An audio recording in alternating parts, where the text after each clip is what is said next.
하나님의 역사, 하나님의 성품과 하나님 자신. 3.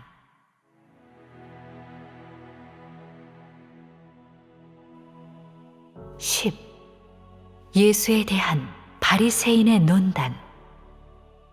마가복음 3장 21절에서 22절. 예수의 친족들이 듣고 그를 붙들러 나오니 이는 그가 미쳤다 하밀러라.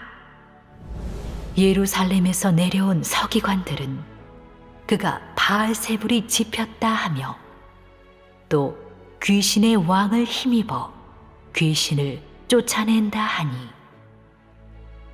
11.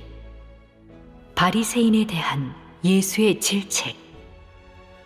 마태복음 12장 31절에서 32절.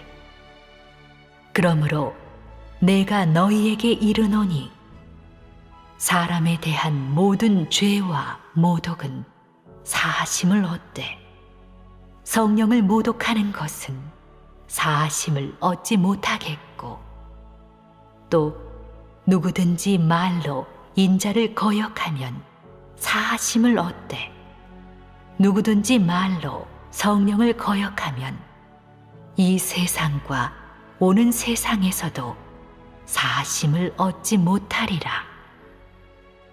마태복음 23장 13절에서 15절.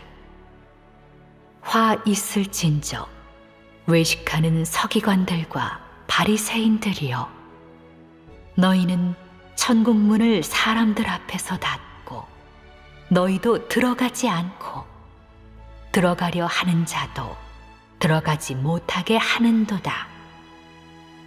화 있을진저 외식하는 서기관들과 바리새인들이여, 너희는 과부의 재산을 가로채고 사람들 앞에서 거룩하게 보이려고 길게 기도함으로 더욱 무서운 심판을 받는도다. 화 있을진저 외식하는 서기관들과 바리새인들이여, 너희는 교인 한 사람을 얻기 위하여 바다와 육지를 두루 다니다가 생기면 너희보다 배나 더 지옥 자식이 되게 하는도다. 이상은 서로 다른 두 부분의 내용이다. 먼저 첫 부분의 내용, 예수에 대한 바리새인의 논단을 보자. 경문 중 바리새인이 예수가 한 일에 대한 평가는 마가복음 3장 21절에서 22절. 이는 그가 미쳤다 하밀러라. 그가 바알세불이 집혔다. 귀신의 왕을 힘입어 귀신을 쫓아낸다라는 것이다. 예수에 대한 서기관과 바리새인의 논단은 남이 말하는 대로 말하고 터무니없이 상상해낸 것이 아니라 그들이 예수가 행한 일을 보고 들은 후 예수에 대해 내린 정론이다. 비록 그들의 정론은 정의를 신장한다는 허울을 쓰고 사람들에게 이치와 근거가 있는 것처럼 보이게 하지만 예수를 논단하는 그들의 기고만장한 기세는 그들 스스로도 억제하기 어려웠다. 예수를 혐오하는 그들의 미친 듯한 기세는 그들의 야심을 폭로했고 그들의 사악한 사탄 몰골도 폭로했으며 하나님을 대적하는 그들의 악랄한 본성도 폭로했다. 그리고 그들이 예수를 논단한 이런 말은 바로 그들의 야심과 질투, 진리를 적대시하고 하나님을 적대시하는 추하고 악랄한 본성의 지배하에 말해낸 것이다. 그들은 예수가 한 일의 근원을 고찰하지 않고 예수가 한 말씀과 한 일의 실질도 고찰하지 않고 예수가 행한 모든 것을 무작정 일각도 지체할 수 없는 듯이 미친 듯이 의식적으로 악의적으로 공격하고 비방했으며 심지어 예수의 그 영, 즉 성령, 하나님의 영을 함부로 비방했다. 이것이 바로 그들의 입에서 나온 그가 미쳤다, 바알세불과 귀신의 왕이라는 말이 가리키는 바이다. 즉 그들은 하나님의 영을 바알세불과 귀신의 왕이라고 말했고 하나님의 영이 입은 육신의 역사를 미쳤다고 정했다. 그들은 하나님의 영을 바알세불과 귀신의 왕이라고 모독했을 뿐만 아니라 하나님의 역사를 정죄하고 예수 그리스도를 정죄하고 모독했다. 그들이 하나님을 대적하고 하나님을 모독하는 실질은 사탄, 악마가 하나님을 대적하고 하나님을 모독하는 실질과 완전히 똑같다. 그들이 대표한 것은 폐괴된 인류만이 아니라 더욱이 사탄의 화신이며 인류 가운데에서의 사탄의 출구이자 역시 사탄의 공범자와 사탄의 심부름꾼이다. 그들이 주 예수 그리스도를 모독하고 회방하는 실질은 바로 그들이 하나님과 지위를 쟁탈하고 하나님과 겨루며 부단히 하나님을 시험하는 것이다. 그들이 하나님을 대적하는 실질과 하나님을 적대시하는 태도, 그들이 입으로 말한 것과 그들이 마음속으로 생각한 것은 모두 직접 하나님의 영을 모독하고 총노한 것이다. 그리하여 하나님이 그들이 말하고 행한 것에 대해 합리적인 정론을 내놓았고 그들의 모든 행위를 성령 모독죄로 정하였는데 이 죄는 이 세상과 오는 세상에서도 다 사함받을 수 없는 것이다.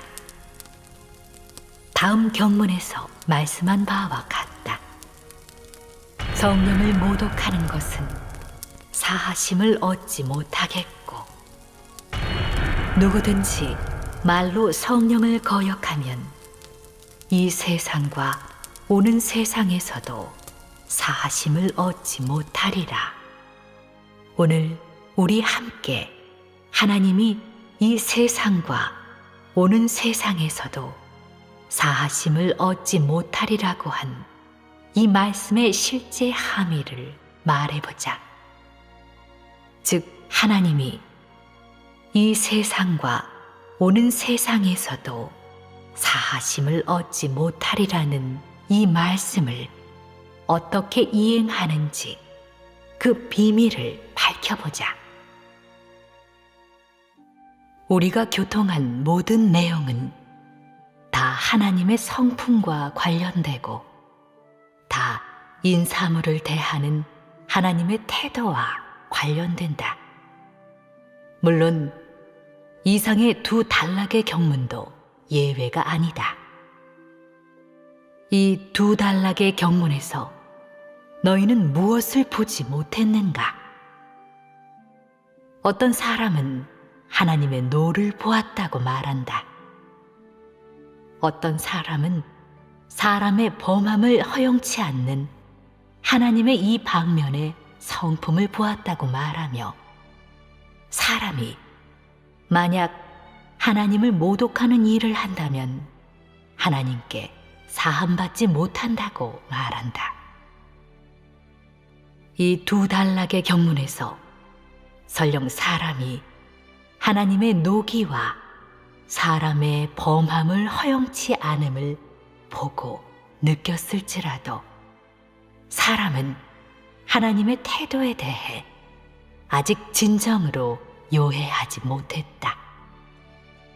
이 두 단락의 경문에는 그를 모독하고 그를 총노하는 사람에 대한 하나님의 진정한 태도와 처리 방식이 내포되어 있는데, 이 태도와 처리 방식이 바로 경문 중 누구든지 말로 성령을 거역하면 이 세상과 오는 세상에서도 사하심을 얻지 못하리라는 이 말씀의 진실한 함의이다. 사람이 하나님을 모독할 때, 즉 사람이 하나님을 총노할 때 하나님이 하나의 정론을 내리는데, 이 정론이 바로 하나님이 제시하는 하나의 결과이다. 경문에 이렇게 기술되어 있다. 마태복음 12장 31절.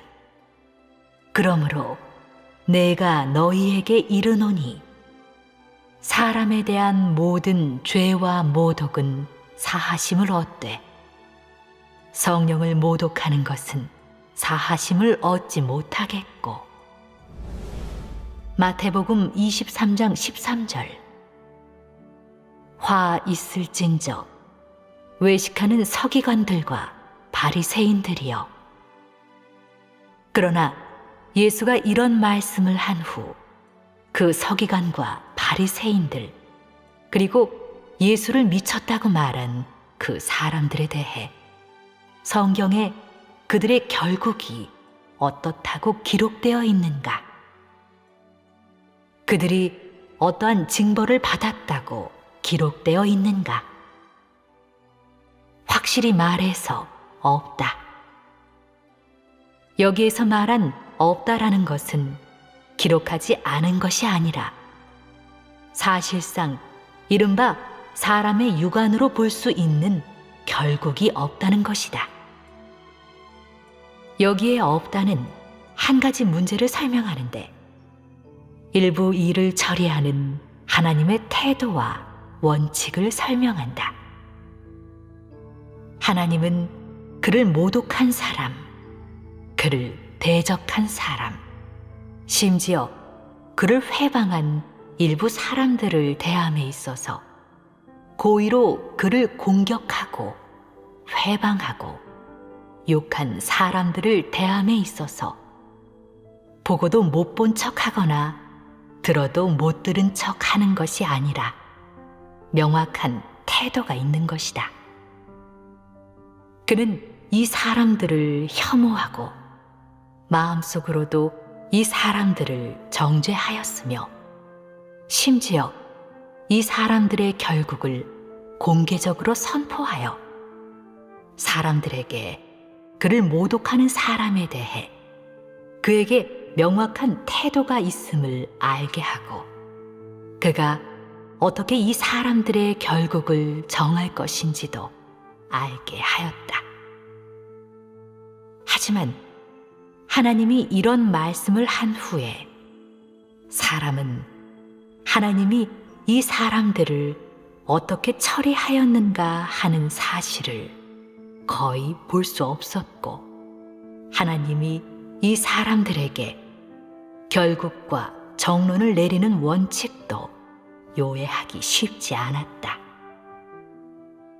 다시 말하면 사람은 흔히 이 사람들을 구체적으로 처리하는 하나님의 태도와 방식을 볼 수 없다는 것이다. 이것은 하나님이 일을 하는 원칙에 관련된다.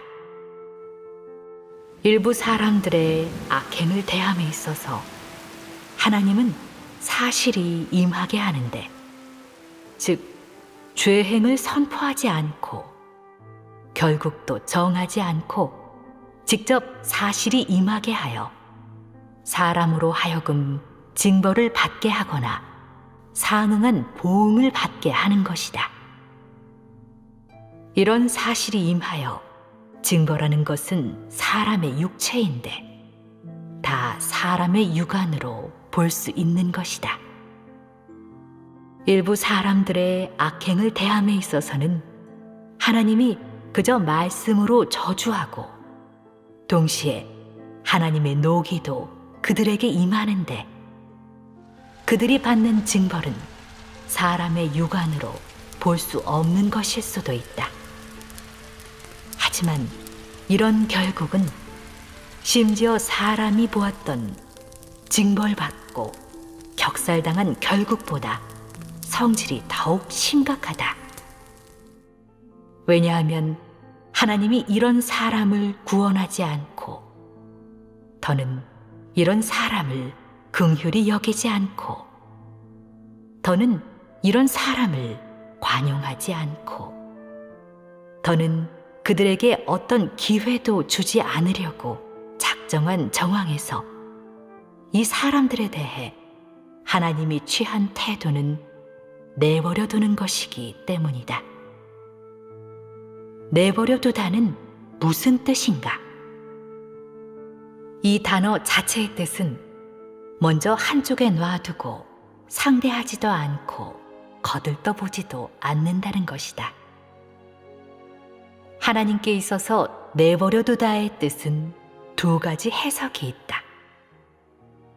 첫 번째 해석은 바로 그의 목숨과 그의 모든 것을 다 사탄에게 넘겨주어 처리하게 하고 하나님이 더 이상 책임지지 않고 더 이상 관리하지 않는다는 것이다. 이 사람이 미치든지 발광하든지 멍청해지든지 살든지 죽든지 지옥에 떨어져 징벌받든지 모두 하나님과 무관하다. 이것은 이 피조물이 완전히 조물주와 무관하다는 것을 뜻한다. 두 번째 해석은 바로 하나님이 이런 사람의 몸에 자신이 친히 일부 일들을 하기로 뜻을 정했다는 것이다.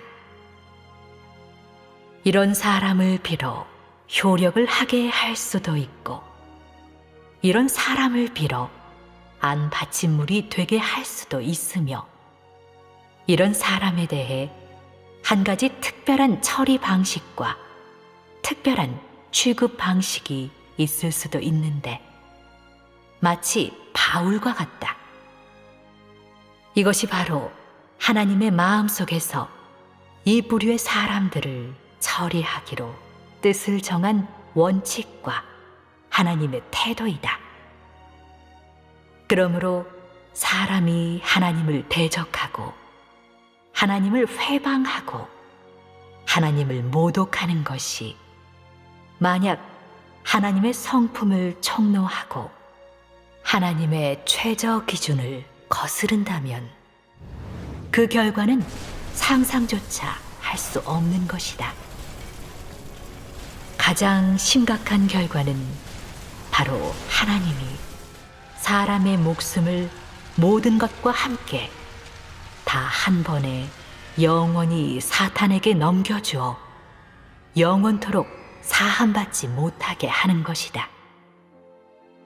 이것은 이 사람이 사탄의 먹이로 장난감으로 되어 그때부터 하나님과 더는 아무런 관계도 없음을 뜻한다.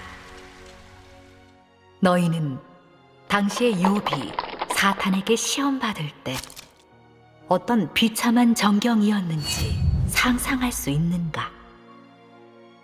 하나님이 그것에게 욥의 생명을 해치는 것을 허락하지 않은 상황에서 욥은 여전히 아주 큰 고통을 받았다. 하물며 완전히 사탄에게 넘겨진 사람, 사탄에게 완전히 통제된 사람, 완전히 하나님의 보살핌과 하나님의 긍휼을 잃고 조물주의 주제를 잃고 조물주를 경배할 권리를 박탈당하고 하나님의 주제 아래에 피조물이 될 권리를 박탈당하고 조물주와 완전히 관계가 단절된 사람이 받게 될 사탄의 학대는 더욱 상상하기조차 어려운 것이 아닌가. 욥에 대한 사탄의 참회는 사람의 육안으로 볼 수 있는 것이었다. 하지만 만약 하나님이 한 사람의 목숨을 사탄에게 넘겨주었다면 그 결과는 아무도 상상할 수가 없는 것이다. 예컨대 어떤 사람은 소로 환생하고 어떤 사람은 당나귀로 환생하고 어떤 사람은 더러운 귀신과 악령에 정유되고 더러운 귀신과 악령이 들리는 등등이다. 이것이 바로 하나님에 의해 사탄에게 넘겨진 후에 일부분 사람들의 결국과 끝장이다. 겉보기에는 당시에 예수를 헐뜯고 회방하고 정죄하고 모독한 그 사람들이 어떤 결과도 감당하지 않은 것 같지만 사실상 하나님께는 어떤 일에 대해서든지 다 하나의 처리, 태도가 있다. 각 부류 사람의 결국에 대해 하나님이 결코 모두 명확한 말씀으로 사람에게 알려주는 것은 아니다. 어떤 때는 하나님이 직접 말씀하지 않고 직접 일을 하는데 말씀하지 않는다 하여 결과가 없음을 뜻하지 않으며 그 결과가 더욱 심각할 수도 있다.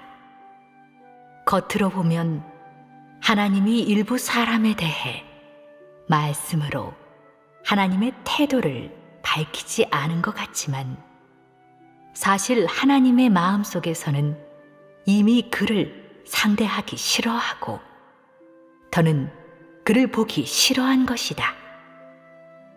그의 모든 행위로 인해 그의 본성, 실질로 인해 하나님은 다만 그를 하나님의 안중에서 사라지도록 직접 그를 사탄에게 넘겨주고 그의 영, 혼, 체를 다 사탄에게 넘겨주어 사탄으로 하여금 제멋대로 하게 하려 하는데 하나님이 이 사람에 대해 어느 정도로 증오하고 어느 정도로 혐오하는지를 알 수 있다. 한 사람이 하나님을 총노하고 심지어 하나님에게 더는 그를 보고 싶지 않게 하고 하나님에게 그에 대해 철저히 포기하게 하고 더 나아가 하나님도 친히 이 사람을 처리하기 싫을 정도에 이르고 사탄에게 넘겨주어 사탄으로 하여금 제멋대로 하게 하고 사탄으로 하여금 통제하고 삼키고 임의로 대하게 하는 정도에 이르면 이 사람은 철저히 끝난 것이다. 그가 사람이 되는 자격은 영원히 취소되고 피조물이 되는 자격도 막바지에 이른 것이다. 이것이 가장 심한 징벌이 아닌가. 이상의 이런 내용이 바로 이 세상과 오는 세상에서도 사하심을 얻지 못하리라는 이 말씀에 대한 완전한 해석이자 역시 이런 경문에 대한 간단한 설명이다. 너희가 요해했겠지.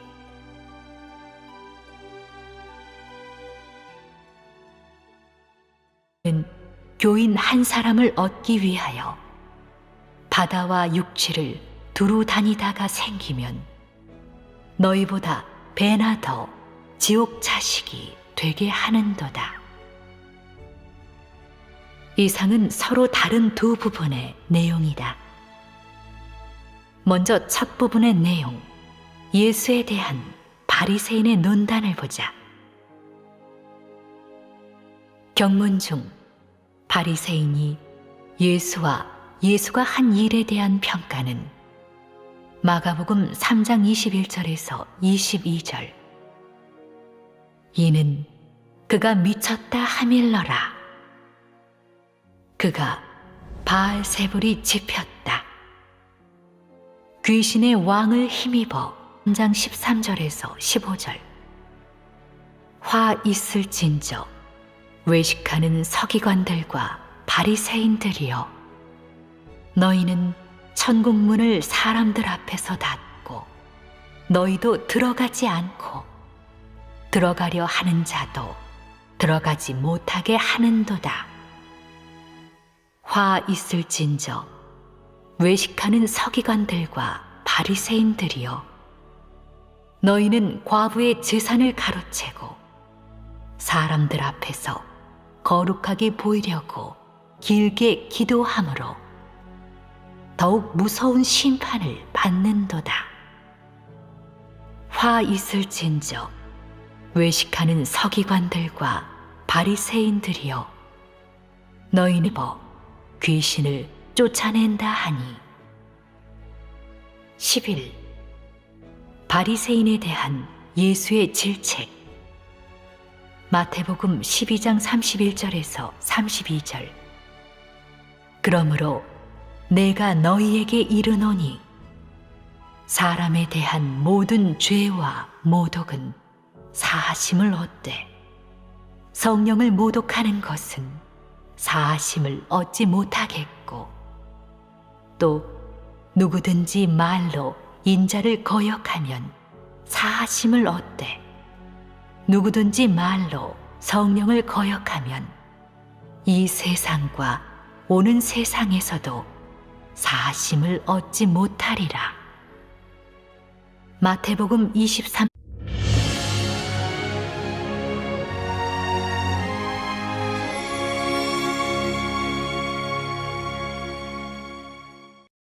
하나님의 역사, 하나님의 성품과 하나님 자신. 3.